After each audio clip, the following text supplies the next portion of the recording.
ونشهد أن سيدنا وسندنا وحبيبنا وحبيب ربنا وطبيبنا وطبيب قلوبنا وطبيبنا وطبيب أرواحنا ومولانا محمدا عبد الله ورسوله صلى الله عليه وعلى آله وأصحابه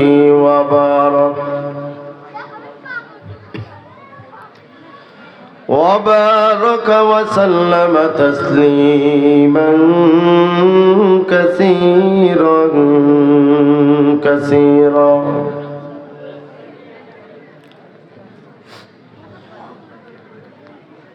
الذي أرسله إلى الناس كافة للناس بشيرا ونذيرا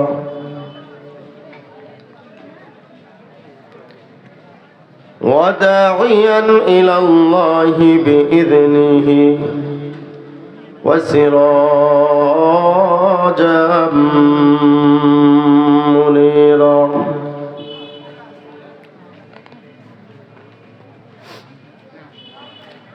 أما بعد فأعوذ بالله من الشيطان الرجيم. بسم الله الرحمن الرحيم.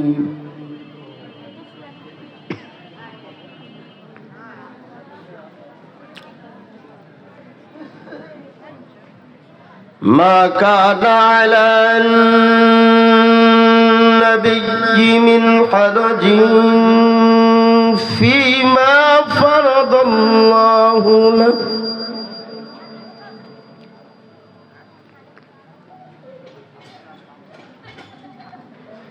سنة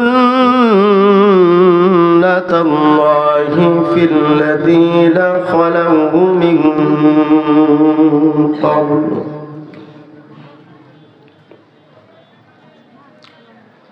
وكان أمر الله قدرا مقدورا.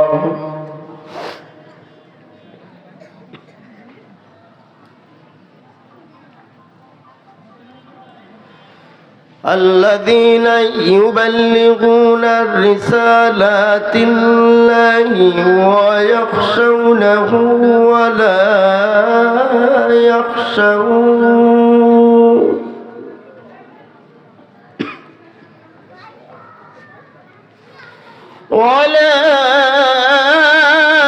يخشون أحدا إلا الله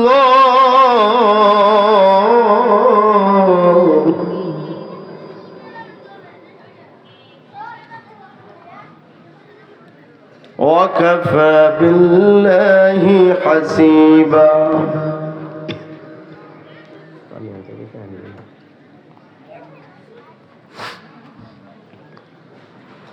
ما كان محمد أبا أحد من رجالكم ولكن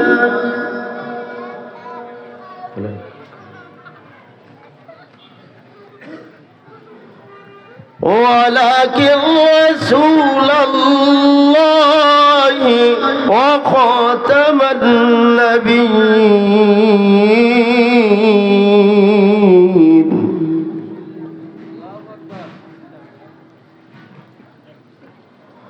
وكان الله بكل شيء عليما.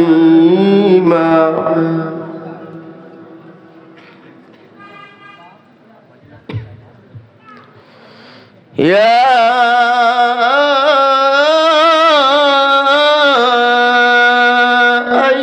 أيها الذين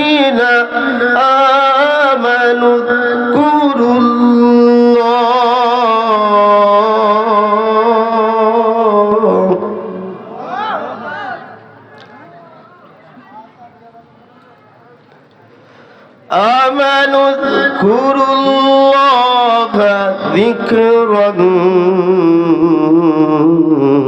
كثيرا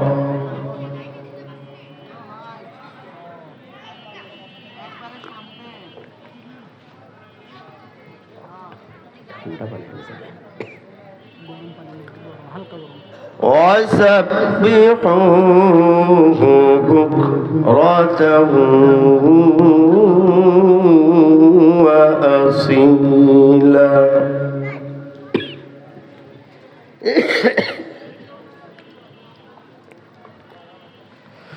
هو الذي يصلي عليكم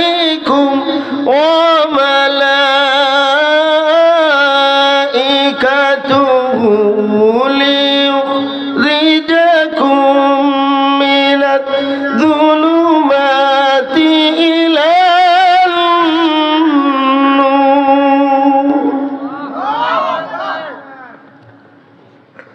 وكان بالمؤمنين رحيما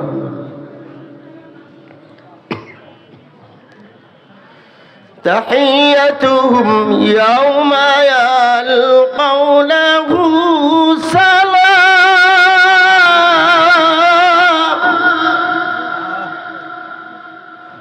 وأعد لهم أجرا كريما صدق الله مولانا العظيم وصدق رسوله النبي الكريم ونحن على ذلك لمن الشاهدين والشاكرين والحمد لله رب العالمين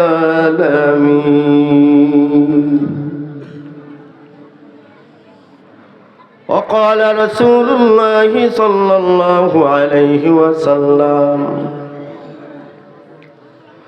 خيركم من تعلم القرآن وعلمه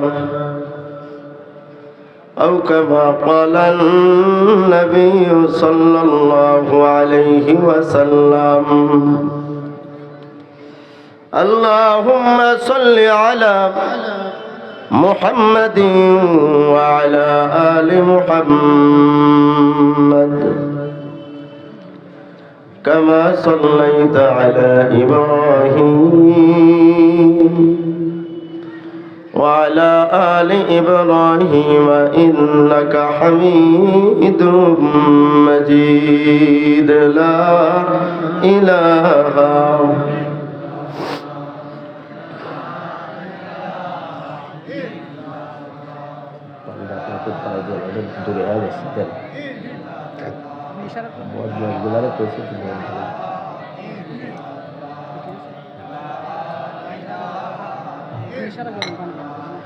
জিহর জরাম বদরুয়ে ওরহি জিহর জরাম বদরুয়ে ওরহি ورشفاتے وجود گواہی لا الہ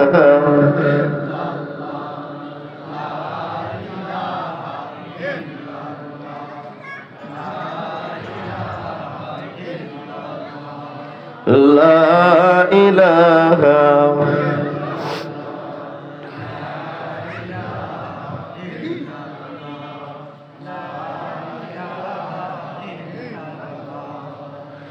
سيد القوم نين ختم المرسلين سيد القوم نين ختم المرسلين آخر آباد بود فخر الأولين شد وجوداش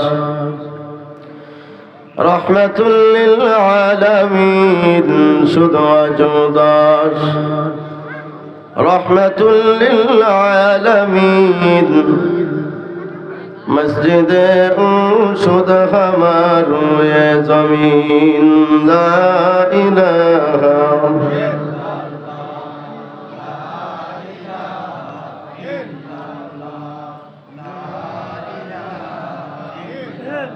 আমার মরণ আসিবে কখন কেউ তো জানি না আমার মরণ আসিবে কখন কেউ তো জানি না আমি মরে গেলে আমায় তোমরা ভুলে যাও না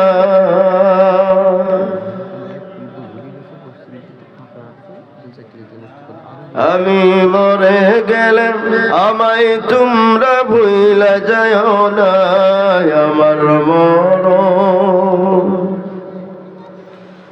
আমার মরণ আসিবে কখন কেউ তো জানে না আমার মরণ আসিবে কখন কেউ তো জানে না এই দুনিয়ায় চিরজীবন থাকার জায়গা না অন্ধকার কবর যে আমার আসল ঠিকানা এই দুনিয়ায় চিরজীবন থাকার জায়গা না অন্ধকার কবর যে আমার আসল ঠিকানা আমায় রেখে সবাই চলে যাবে সঙ্গী হবে না আমায় রেখে সবাই চলে যাবে সঙ্গী হবে না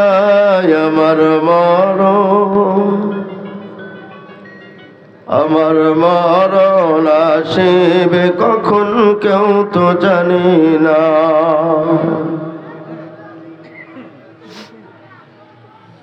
মাসপাড়া মদিনাতুল উলুম কওমি মাদ্রাসা কমিটি কর্তৃক আয়োজনে আয়োজিত ঐতিহাসিক 2 দিনব্যাপী তাফসীরুল কুরআন মাহফিলের সম্মানিত সভাপতি জনাব আলহাজ হযরত মাওলানা আব্দুল হান্নান সাহেব বারাকাল্লাহু তাআলা ফি হায়াতিহি আজকের মাহফিলের প্রধান আকর্ষণ প্রধান বক্তা সারা বাংলার আলোড়ন সৃষ্টিকারী অদীয়মান তরুণ আলোচক গজল সম্রাট জনাব আলহাজ হযরত মাওলানা হাফেজ কারি জুবাইর আহমদ তাশরিফ সম্ভবত উনি পাংশার মধ্যে চলে আসছেন আলহামদুলিল্লাহ বলি উপস্থিত হযরত উলামায়ে কেরাম সম্মুখপানে সমবেত দিন দরদি মুমিন মুসলমান ভাইরা পর্দার অন্তরালে সুশিক্ষায় শিক্ষিতা আমার মা ও বোনেরা মহান রব্বুল আলামিনের দরবারে লাখো কোটি শুকর ও সুজুদ যে আল্লাহ রব্বুল আলামিন তার আকাশের মেঘলা আকাশকে আল্লাহর অনুকূলে নিয়ে মাহফিলটাকে সুন্দর পরিবেশে আঞ্জাম দেওয়ার তৌফিক দিয়ে এলাকাবাসীদের জন্য নাজাতের জরিয়া হিসাবে কবুল করেছেন সকলেই বলি আমিন এই মাহফিলে আপনারা আসতে পারছেন করতে পারছেন বসতে পারছেন খুশি না বেজার জোরে আওয়াজ দিয়ে বলেন খুশি না বেজার তাহলে সর্বপ্রথম বলবো সামনের দিকে আপাতত জায়গা ফাঁকা রাখবেন না সামনে আপনারা সবাই আগায় আসেন, পিছনে আসতেছে বসতে দেন। এক। দ্বিতীয় নাম্বার কথা হলো, আমার কানে আওয়াজ আসছে মহিলা প্যান্ডেলে জায়গা গতকালকের থেকে আজকে আরো ডবল করছি, তারপরেও শুনতেছি যে প্যান্ডেলে আর জায়গা নেই। আলহামদুলিল্লাহ, খুশির সংবাদ। মা বোনদেরকে বলবো, এই শীতের রজনীতে আপনারা একটু চেপে চেপে বসে আবার অন্য মাকে বসার জায়গা করে দেন। ভলেন্টিয়ার যারা আছেন হিরক ভাইয়ের নেতৃত্বে আপনারা মা বোনদের প্যান্ডেলের সকল প্রকারের সিকিউরিটির ব্যবস্থা আপনারা করবেন, যাতে কোনো রকমের কোনো সমস্যা বা কোনো বিঘ্ন না ঘটে। মহান রব্বুল আলামিনের দরবারে আমরা লক্ষ কোটি শুকর জানাই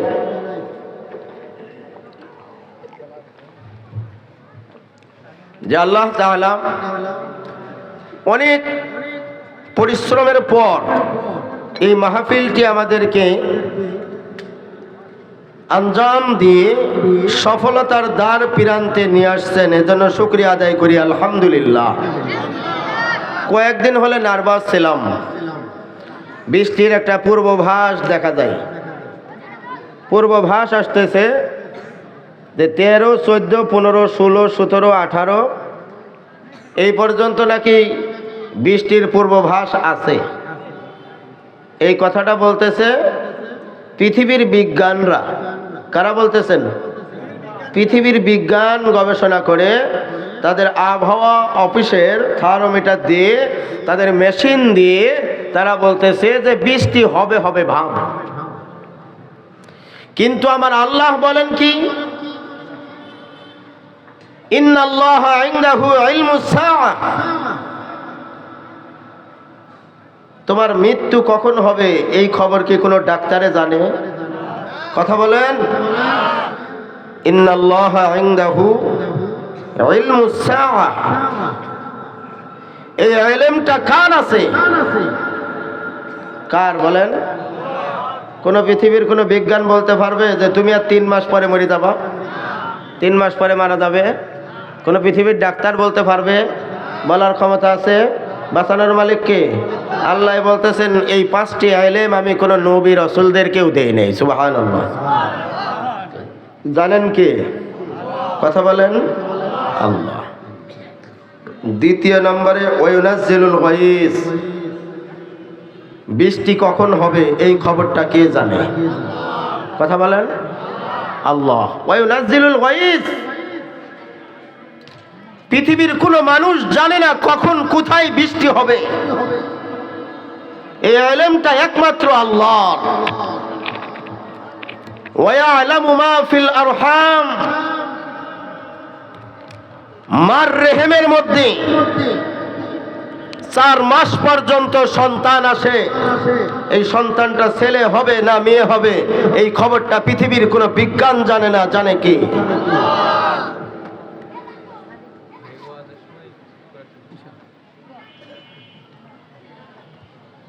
ওয়ামা তাদরি নাফসুম মাযা তাকসিবু গাদা, তুমি আজকে রাতের বেলা খাবা কোথায় এই খবরটা কে জানে? বাড়িতে গরুর গোশত রান্না হয়েছে, এখান থেকে যাওয়ার সময় বাড়িতে যাই পেট মোড়াচ্ছে, বিবি কয় স্বামী খানা খাবা না? গরম করে রাখছি। না গো, মাদ্রাসায় গেছিলাম মাহফিলে, এমন খাওয়া খাইছি যে আর পেটে দিলে পারে কাম হবে না, আর কাম হবে না। রিজিকের ফয়সালা কে করে? মাযা তাকসিবু গাদা, আগামীকাল কোথায় খাবে, সামনের ওয়াক্তে কোথায় খাবে, এই রিজিকের খবর, খানার খবর কার কাছে? ওয়ামা তাদরি নাফসুম বিআইয়ি আরদিন তামুত, মৃত্যু কখন হবে, কিয়ামত কখন হবে। প্রথম কথা হলো কিয়ামত কখন হবে, আর শেষের কথা হলো নাফসুম বিআইয়ি আরদিন তামুত, মৃত্যুবরণ করবা, এই মৃত্যুর খবরটা আজরাইলও জানে না। সুবহানাল্লাহ বলেন। তুমি যে এখন মৃত্যুবরণ করবা এই খবর জানা নাই। এত বড় কথা বললাম, বলবেন কিভাবে আজরাইলের জানা নাই? আজরাইল যদি না জানে তাহলে আজরাইল কেমনে মৃত্যু দেয়? প্রশ্ন আসে না? তাহলে আবার মৃত্যুর 1 সেকেন্ড আগ পর্যন্ত তারও জানা নাই। পয়গম্বর হযরত ইদ্রিস আলাইহিস সালাম জান্নাতে যাবে আশা করেছে। কোথায় যাবে? জিবরাইলের সঙ্গে সন্ধি করেছে জান্নাতে যাবে। জিবরাইল নিয়ে গেছে জান্নাতের দরজায়।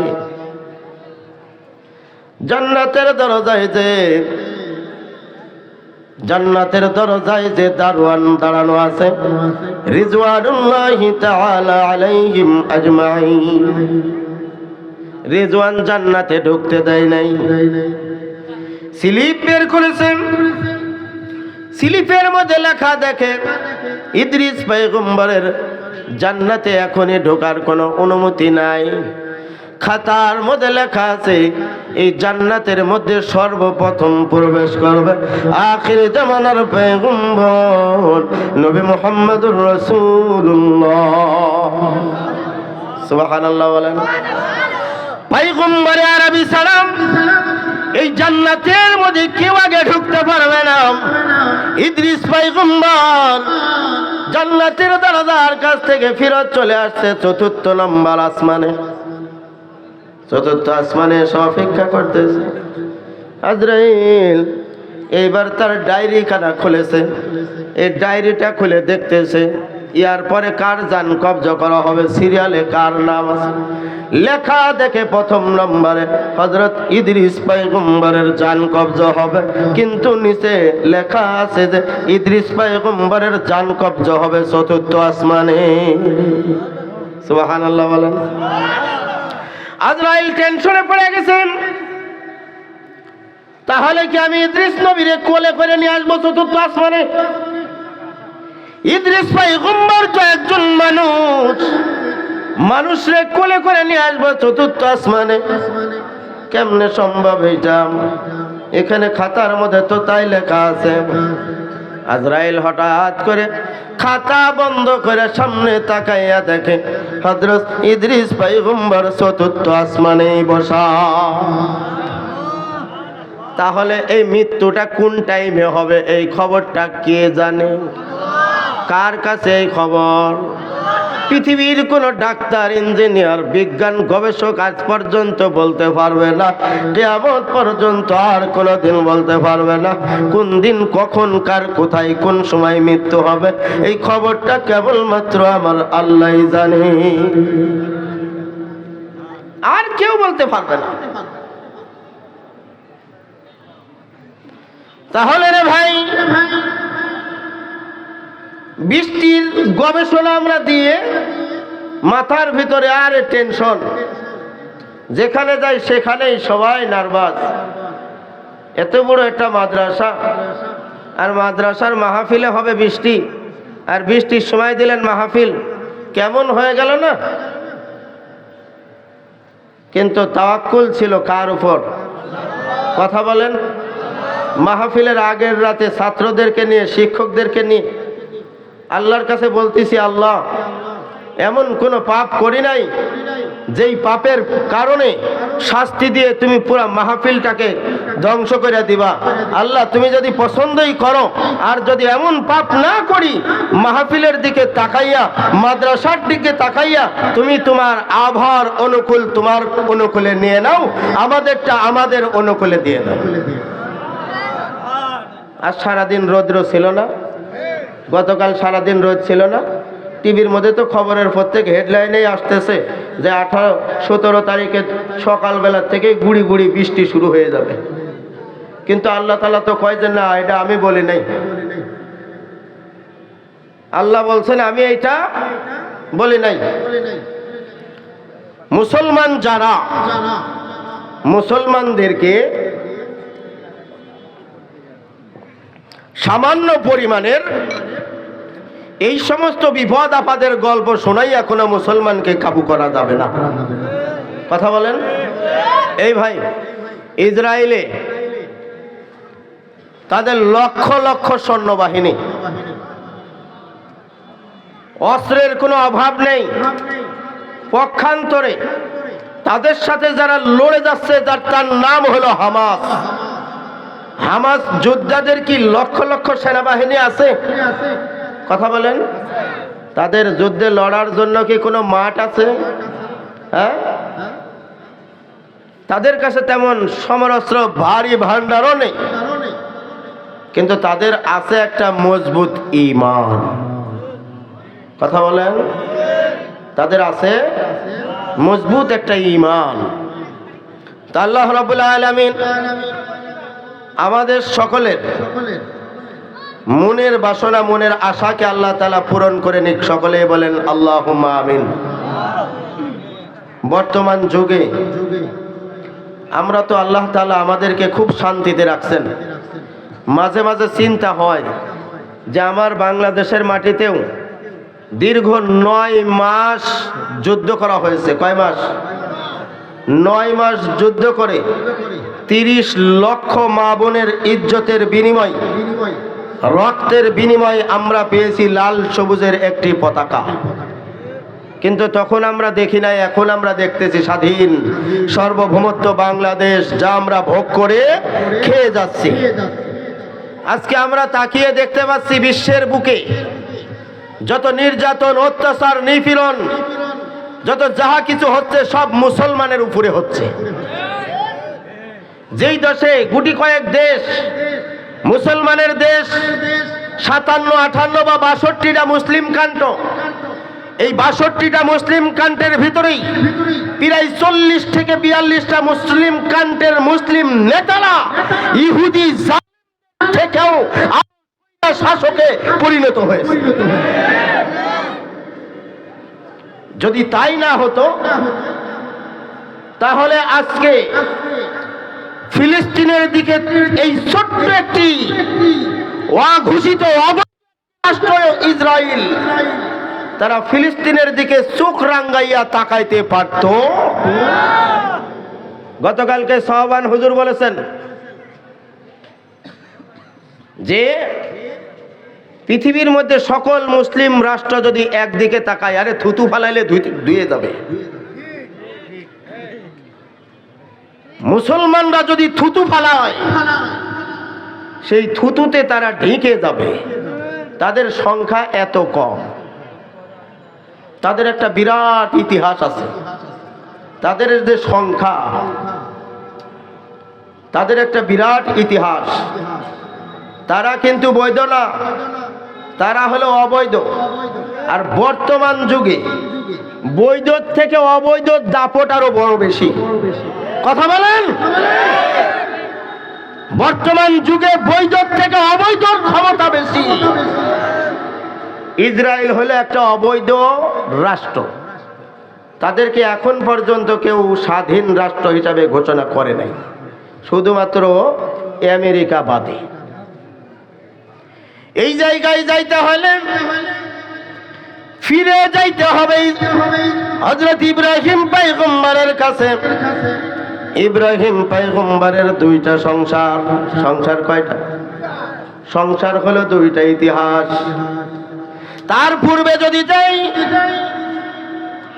তার পূর্বে হযরত সামুদ নবী, তার পূর্বে ছিলেন হযরত সালেহ নবী, সালেহ নবীর পূর্বে ছিলেন হযরত নূহ নবী। নূহ পয়গম্বর আর ইব্রাহিম পয়গম্বরের মাঝখানে আল্লাহ 2 জন নবী পাঠাইছেন।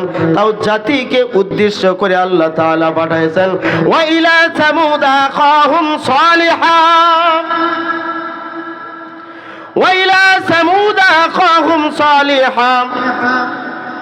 সামুদ গোত্রের কাছে আল্লাহ তাআলা সালেহ নবীকে পাঠাইছেন, কথা বলে দিয়েছেন তোমরা দাওয়াত দিবা। ফাকালা ইয়া কওমি ইবুদুল্লাহ। দাওয়াত দেওয়া কার? ইবাদত করবা কার? আল্লাহ তাআলা বলতেছেন দুইজন নবীকে আমি পাঠাইছি। এই দুইজন নবীর পরে আসছে হযরত ইব্রাহিম। ইব্রাহিম পয়গম্বরের দুইটা পক্ষ, দুইটা সন্তান। প্রথম পক্ষ হলো সারা, দ্বিতীয় পক্ষ হলো হাজরা। প্রথম পক্ষে সারার গর্ভে হযরত ইসহাক পয়গম্বর, আর দ্বিতীয় গর্ভ হলো হাজরা, হাজরার গর্ভে হযরত ইসমাঈল আলাইহিস সালাম। সারা আর ইসহাক এই দুইটাকে নিয়ে যাইয়াম ফিলিস্তিনের বর্তমানে যেই জায়গা নিয়ে ঝামেলা হচ্ছে, যেই জায়গা জেরুজালেম, এই জেরুজালেমের ভিতরে নিয়ে যা রাইখা সেই জায়গায় থাকবে। একে একে করতে করতে এই জায়গা থেকে তারা বংশ বিস্তার করে। ঘটনা অনেক বড় লম্বা। ইসহাক পয়গম্বরের ঘরে একজন নবী আসে, যেই নবীর নাম হলো ইয়াকুব আলাইহিস সালাম। ইয়াকুব পয়গম্বরের ঘরে আর একজন সন্তান, যার নাম হলো হযরত ইউসুফ আলাইহিস সালাম। এই জায়গা থেকে আস্তে আস্তে তাদের বংশ বিস্তার হয়। তারা ওই জায়গা থেকে চলে আসতেছে মিশরের মধ্যে। মিশরের মধ্যে থেকে আবার যাইতেছে। আমি এই ঘটনা বলার জন্য বলতেছি না, শুধুমাত্র একটু করে টাচ দেওয়া যাইতেছে। তারা কোথা থেকে আসলো? এই যে রোহিঙ্গা, রোহিঙ্গাদের বর্তমানে বাংলাদেশের ক্ষমতা কম না বেশি? কথা বলেন। এমন কোনো দিন নাই আর রাত নাই তারা ইয়াবা নিয়ে গুলি নিয়ে মারামারি করে তারা না মরে। কিন্তু খেদাইতে গেলে, পাঠাই দিতে গেলে আমেরিকা এসে আমাদের দেশে খুঁটি গাড়িয়ে দিছে। তাদের খেদানো যাবে না, জামাই আদর করে তাদেরকে খাওয়াইতে হবে। কথা বলেন। আমরা মুসলমানরা শাসন করি ঠিকই, তবে আমাদেরকে শোষণ করতেছে তামাম বিশ্বের নাসারারা। তাদের শোষণে আমরা চলি। বাউড়াইয়া যদি রোহিঙ্গা গুলারে খেদানো যাইতো, 20 বছর 50 বছর পরে মনে রাখবে মুসলমান, বাংলার জমিন থেকে যদি এই রোহিঙ্গা গুলাকে বিদায় না করা যায়, আমরা থাকবো না, আমাদের পরবর্তী প্রজন্ম থাকবে। তারা দেখবা সংগঠন তৈরি করতেছে, আস্তে আস্তে করে বাংলাদেশের ভূখণ্ড থেকে চট্টগ্রাম নিয়ে নেবে শুরু করেই দিছে। যুদ্ধ করতেছে আমাদের সশস্ত্র সেনাবাহিনীর সাথে, তারা যুদ্ধ করে ওখানে। মনে করছে দখল করে নেব। তারা কি ইতিহাস ভুলছে? যেই সময় ভাত রুটি ছিল না, কেবলমাত্র ভাতের মার খেয়ে 9 মাস যুদ্ধ করে 30 লক্ষ মানুষের বিনিময়ে এই বাংলাদেশ স্বাধীন করেছে। নিরস্ত্র বাঙালি অস্ত্র এই বাংলাদেশে লাল সবুজের পতাকা উড়াইছে। কিন্তু এখন ভাতের মার খাওয়া লাগবে না। এক একটা বাংলার বাসের তোমাদেরকে আরাকান বিদায় করা হবে। কথা বলেন। এখন আর ওই 1971 ভেবো না যে তোমরা বাইরে হবা আর আমরা বসে বসে মায়ের খাবো, এত সোজা না। আমরা এখন দিতেও জানি। তখন ছিল 7 কোটি বাঙালি। তখন ছিল কয় কোটি? 7 কোটি মাত্র। 7 কোটিতে যুদ্ধ করে 7 কোটির মধ্যে 30 লক্ষ হারাইয়া বাংলাদেশ বিজয় হয়েছে। এখন আমাদের আছে কয় কোটি? 16 কোটি। 16 কোটি না? সরকার গবেষণাতে আছে 16 কোটি। আর তার বাইরে তো আরো আছে না, অনেক আছে।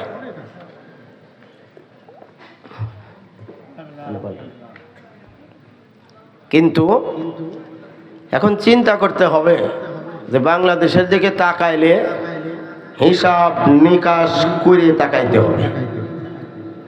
কি কথা বলেন ভাইরা আমার?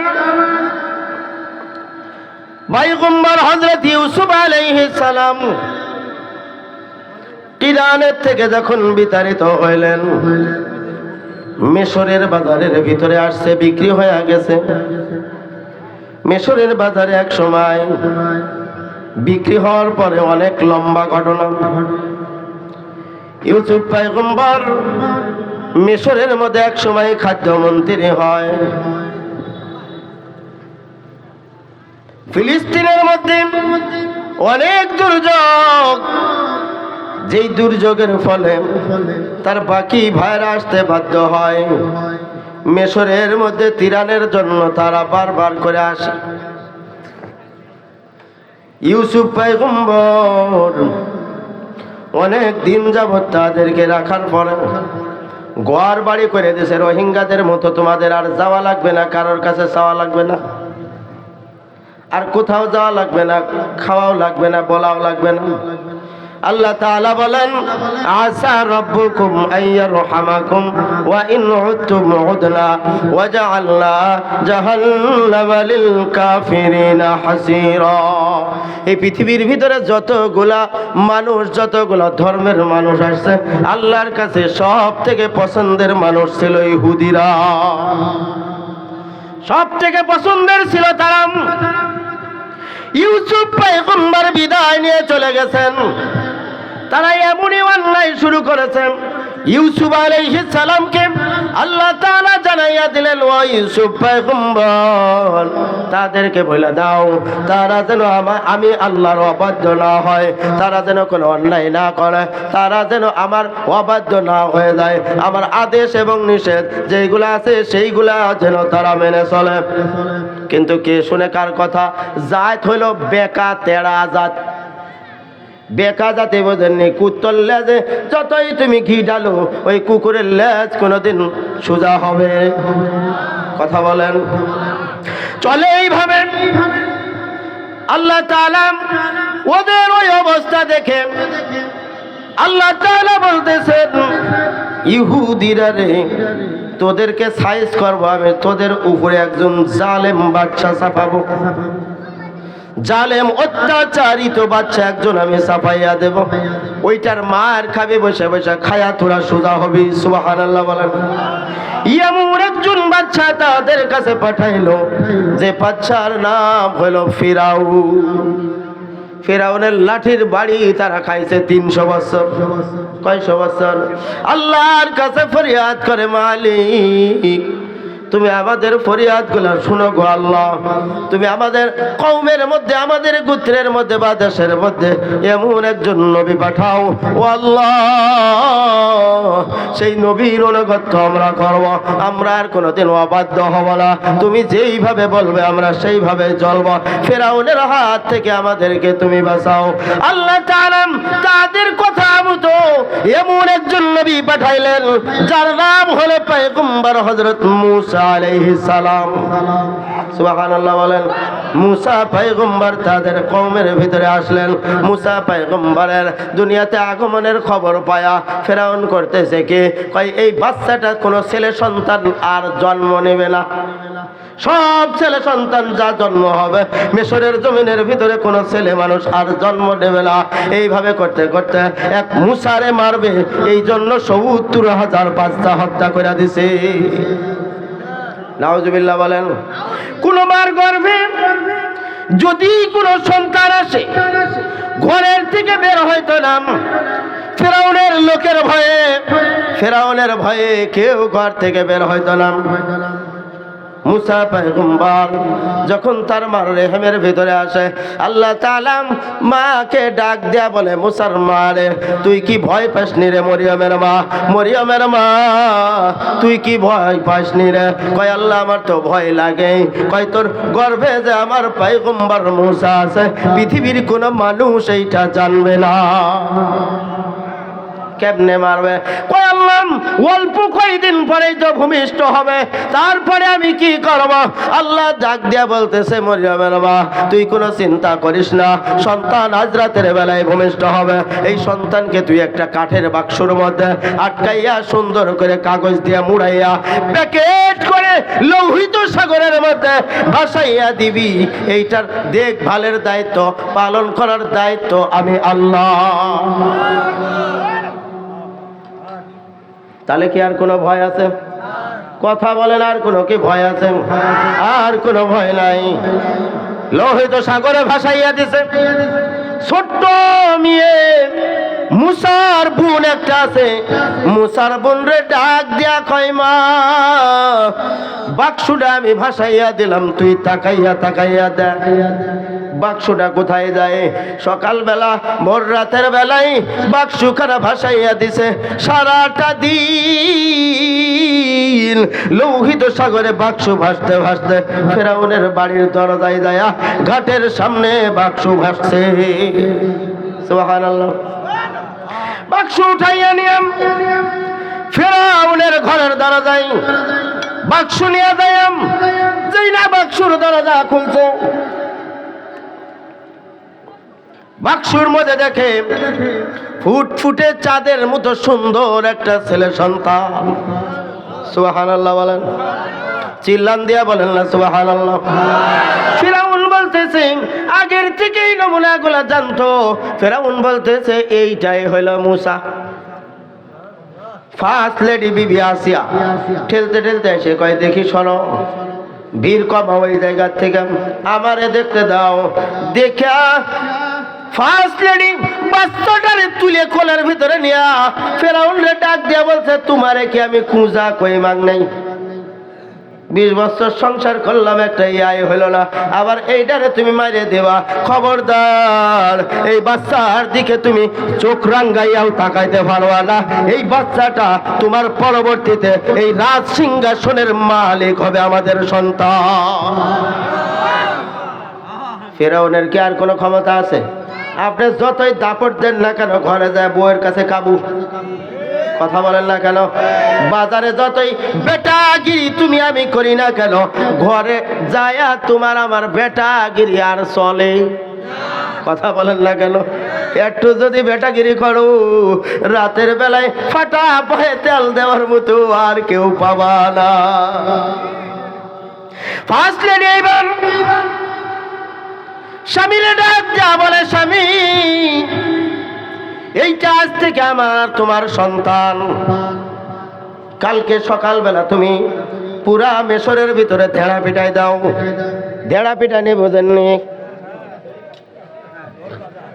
গোপাল ভাঁড়ের কাহিনী দেখছেন না? মাঝে মাঝে ধেড়া পিটাই দেয় না কৃষ্ণনগর বাজারে? কয় ধেড়া পিটাইয়া দাও।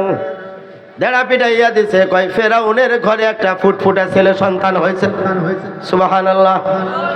তবে কথা আছে, এই সন্তানটা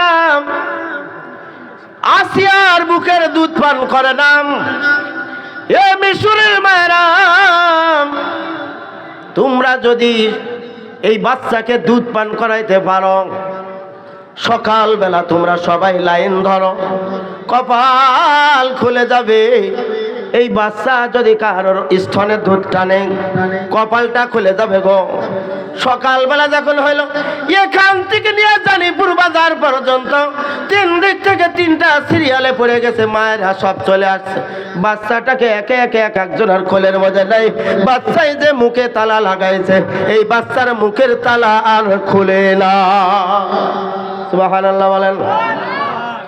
মিশরের মানুষ এইগুলা দেখে সবাই আনন্দ আত্মহারা।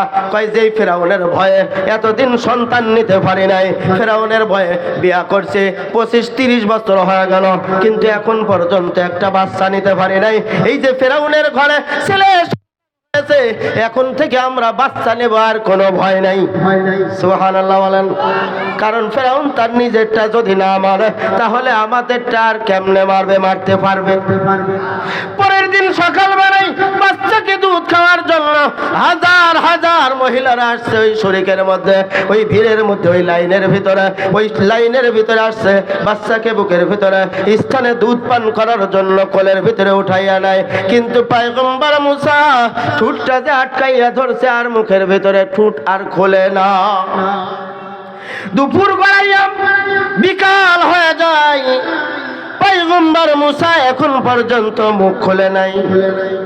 কান্নাকাটি শুরু করে দিল। আসিয়াও টেনশনে পড়ে গেল, এতগুলা মারছে। কয় মিশরের মধ্যে আর কোনো মহিলা কি বাকি নাই? ওই যে ছোট্ট মরিয়ম মনে আসেনি? হ্যাঁ, মুসা পয়গম্বরের বড় বোন, যার বিবাহ হয়েছে কারুনের সাথে, খবিশের সাথে।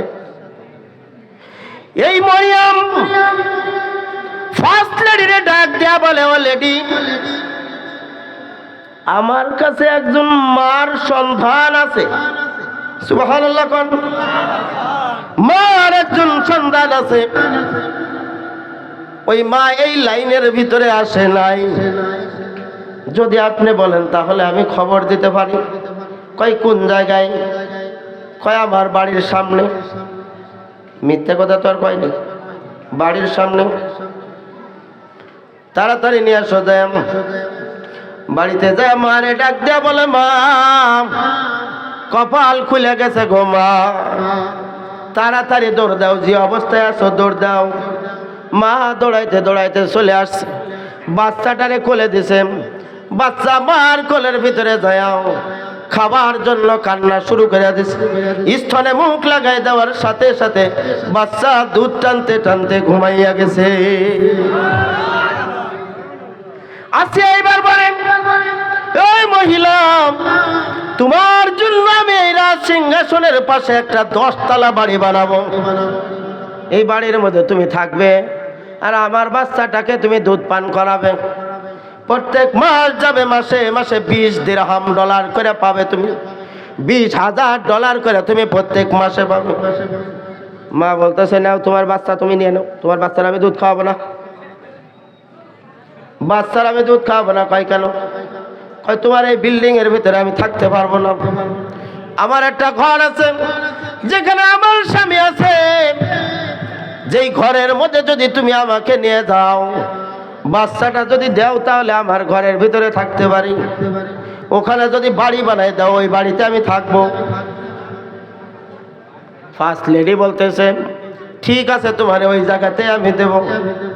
তবে কথা আছে, এই সন্তান বড় না হওয়া পর্যন্ত তাকে পাহারা দিবে রাজ্যের 10,000 সশস্ত্র প্রশাসক। সুবহানাল্লাহ বলেন। তার যেন কোনো ক্ষতি না হয়। কে করলেন গো এই খেলাটা? কথা বলেন, কে করছেন? মুসার মারে আল্লাহ ডাক দেয়া বলে, মুসার মারে, তোর কি দিলের ভিতরে এখনো ভয় হয়? কই না, আমার আর কোনো ভয় হয় না। এই মুসা পয়গম্বর, ঘটনা অনেক বড় লম্বা। পয়গম্বর হযরতে মুসা আলাইহিস সালাম অনেক বড় লম্বা। এই জায়গার থেকে মেরে হিজরতে চলে গেছেন, আবার বিবাহ করেছেন, বিবাহ করে আবার মিশরের জমিনে ফেরত আসছে। আল্লাহ তাআলা বলতেছেন, মুসা তুমি তোমার কওমের লোকদেরকে দাওয়াত দাও। বনি ইসরাইলের লোকদেরকে দাওয়াত দেয়, বলো লা ইলাহা ইল্লাল্লাহ মুসা কালিমুল্লাহ। দাওয়াত দাও তাদেরকে। একে একে দাওয়াত দিয়ে মুসা মাত্র 6 লক্ষ উম্মত বানাইছে। কয় লাখ? ফেরাউন বাহিনীর বাইরনি আর খাইতে পারে না। হঠাৎ করে মুসা পয়গম্বর বলেন, আজকে আমরা মিশর ছেড়ে এই জায়গা থেকে লোহিত সাগর পাড়ি দিয়ে ওপারে চলে যাব। চলো সবাই দল নিয়ে চলে গেছে মুসা পয়গম্বর।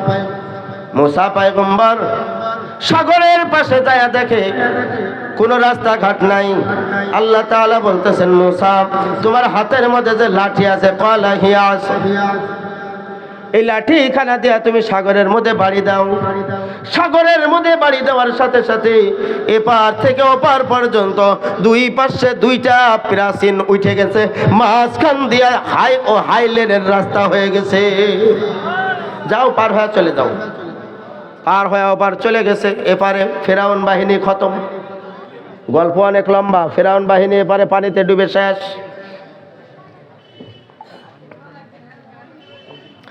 ওপারের ময়দানে যায়। এখন এই 6 লাখ বাহিনী বেহাইয়া জাতি, এরা মুসারে বলতেছে, মুসা ফেরাউনের ভয়ে তোমার সাথে পলায় চলে আসলাম ইরানের জমিনে। এখন আমরা খাবো কি?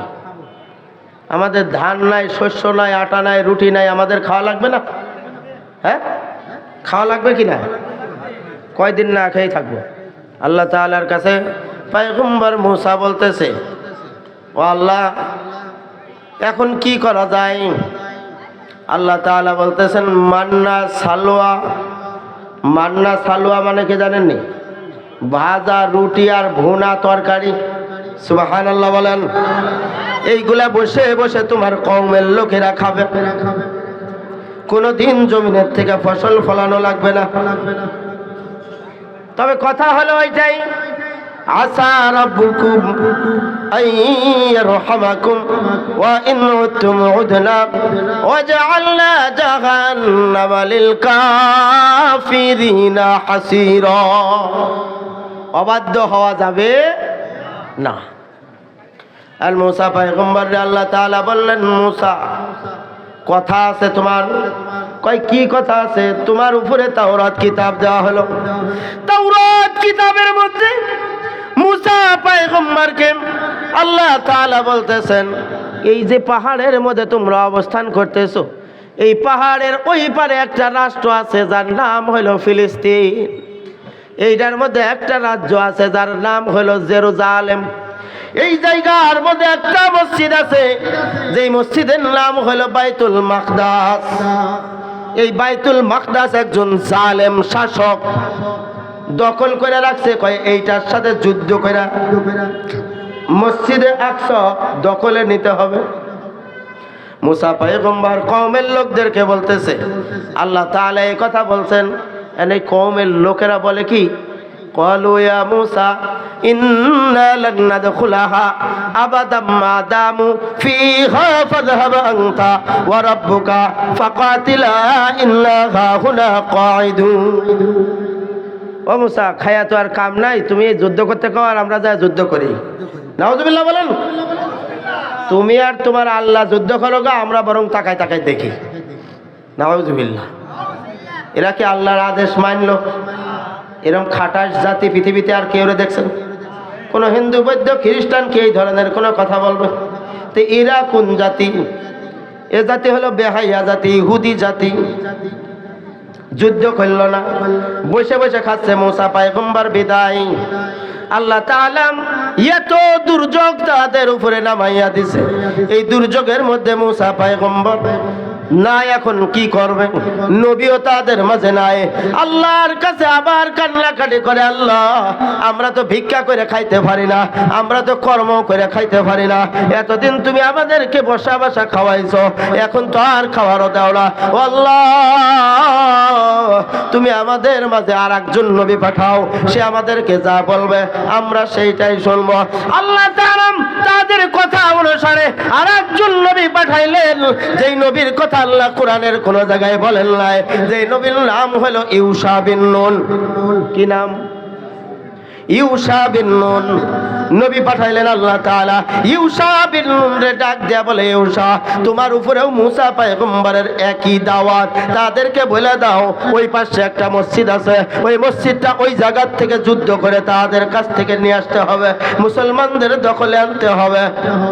ইউশা বিন নুন একই দাওয়াত দিলেন। তারা বলতেছে, এইবার যদি আল্লাহর আদেশ অমান্য করে তাহলে তো আমাদের কপালে বিপদ আছে। ঠিক আছে, আমরা মেনে নিলাম, তাহলে সেনাপতি নিযুক্ত দাও। এখন ইউশা বিন নুন আল্লাহরে বলে, আল্লাহ সেনাপতি নিযুক্ত করে দেন। আল্লাহ তাআলা বলেন, ওয়াকালা লাহুম নাবিয়্যুহুম ইন্নাল্লাহা ক্বাদ বা'আসা লাকুম তালুতা মালিকা। সুবহানাল্লাহ বলেন। ও ইউশা বিন নুন, তোমাদের মাঝে এমন একজন রাহাবার আমি বানাইয়া দিলাম, সেনাবাহিনীর প্রধান আমি যাকে বানাইয়া দিলাম, যার নাম হলো তালুত। যার নাম কি? তালুত। তারা বলতেছে, ক্বালা আন্না, ক্বালু আন্না ইয়াকুনু লাহুল মুলক। এই ইহুদিরা বলতেছে, ইউশা বিন নুন রে বলতেছে, ক্বালু আন্না ইয়াকুনু লাহুল মুলকু আলাইনা ওয়া নাহনু আহাক্কু বিল মুলকি মিনহু ওয়া লাম ইউতা সাআতাম মিনাল মাল। কয় আমরা এই তালুতরে আমরা সেনাপ্রধান মানি না। কয় কিসের জন্য মানো না? কয় তার থেকে টাকাওয়ালা ধনী আমাদের মাঝে আরো অনেক আছে, ওই গরিব ফকিরনিরে আমরা মানি না। কিন্তু তালুতের ইলমের দিকে অনেক বড়, জ্ঞানের দিকে অনেক বড়। আল্লাহ বলতেছেন, আমি যেইটা বলেছি তোমাদের সেইটাই মানতে হবে। ঠিক আছে, চলো যাই। যুদ্ধের দামামা বেজে গেল। ওপারে যুদ্ধ হয়। ওপারের যেই জালেম বাচ্চা আছে তার নাম হলো জালুত। কি নাম? ওপারের সেনাপ্রধান বাদশার নাম হলো জালুত, আর এপারের সেনাপ্রধান নেই পরায়ণ বাদশা যার নাম হলো তালুত। তালুত যুদ্ধ করবে জালুতের সাথে, সিনাইয়া নিবে বাইতুল মাকদাস। ভাই এইটাকে দখলে নিয়ে আসতে হবে। আল্লাহ তাআলার আদেশে যুদ্ধের ময়দানে যখন যুদ্ধের দামামা বাজে, মুসলমানরা যুদ্ধ করতেছে তাদের সাথে, এক পর্যায়ে মুসলমানদের গুলা খতম হয়ে যাইতেছে, কিন্তু জালুতের কিছুই হইতেছে না। শেষ পর্যন্ত দেখে হঠাৎ করে ওই বাহিনীর জালুত যে সেনাপ্রধান মাটির ভিতরে লুটাইয়া আছে, মাটির ভিতরে পড়ে আছে। কি হইল রে, কে মারল? খুঁজে পাই না। তালুত কই আমি মারি নাই। ইউসা বিন নুন বলে আমি মারি নাই। আল্লাহ তাআলা বলতেছেন ওয়া কতালা দাউদ, সুবহানাল্লাহ বলেন। ওয়া কতালা দাউদ জালুতা ওয়া আতাহুল্লাহুল মুলকা ওয়াল হিকমাতা ওয়া আল্লামাহু মিম্মা ইয়াশা। মারে দিছে কে? দাউদ। দাউদ দাউদ কে? 10-12 বছরের বাচ্চা ছিল ওই সময়। ইনি হলো হযরত দাউদ আলাইহিস সালাম। তার শাসন হয়েছে, ফিলিস্তিনের প্রথম কালেমার পতাকা উড়াইছে হযরত দাউদ আলাইহিস সালাম, এবং 200 বছর পর্যন্ত সে রাজ্য শাসন করেছে।